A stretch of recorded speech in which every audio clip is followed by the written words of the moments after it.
జంగమయ్య జాడ పార్వతమ్మ నీడ అన్నాను. నిజానికి జంగమయ్య జాడ కరీంనగర్ నీడ.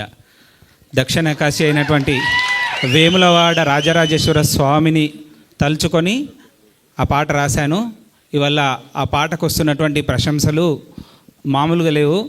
ఈ స్థాయిలో నువ్వు పాట రాయగలవా అని నోరెళ్ళ పెడుతున్నారు. అది నా చేత రాయించినటువంటి పరమశివుడికి, శివన్నకి మనసారా ధన్యవాదాలు. అనిల్ అన్న మనస్తత్వాన్ని పూర్తిగా ఆవిష్కరించినట్టుగా ఉంటుంది. అనిల్ అన్న ఏమంటారంటే అనిల్ అన్న మనస్తత్వం, అనిల్ అన్న ఎలా ఉంటుంది, ఆ సినిమా క్యారెక్టర్, అనిల్ అన్న క్యారెక్టర్ దాదాపుగా సమానంగా నడుస్తుంటుంది. అలాంటి పాట రాయడానికి శివన్నకి 3 వర్షన్స్ రాస్తే 3వ వర్షన్ ఫైనల్ అయిపోయింది. నిజంగా అనిల్ అన్న ఎంత సహజంగా నటించాడో. చివరిలో 7వ ఎపిసోడ్లో కూడా ఓ పాట ఉంటుంది.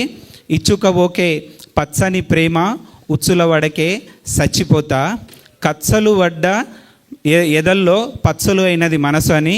అందులో నీరెళ్ళిపోతే ఏరెండిపోతుందే, నువ్వు వెళ్ళిపోతే గుండె ఆగిపోతుంది. అనిల్ అన్న ఏడ్చినటువంటి విధానము కంట తడి పెట్టిస్తుంది.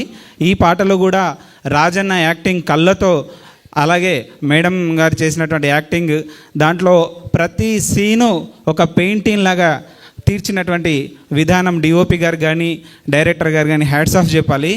వీటన్నింటికన్నా ముందు పాటల గురించి మాట్లాడాలంటే, పాట బ్యాక్గ్రౌండ్లో జంగమా అని ఎన్నిసార్లు గొంతు వస్తే అన్నిసార్లు కళ్ళల్లో నీళ్ళు వచ్చినాయి. మా చరణ్ అన్న కాళ్ళకి పాదాపి వందనాలు. చరణ్ అన్న, నీ గొంతు విన్నప్పుడల్లా కళ్ళల్లో నుంచి నీళ్ళు తప్ప ఇంకేం వస్తలేదు. తడి గుండెని ఆ కన్నీళ్ళు గడిచి హాయిగా పడుకోవచ్చు.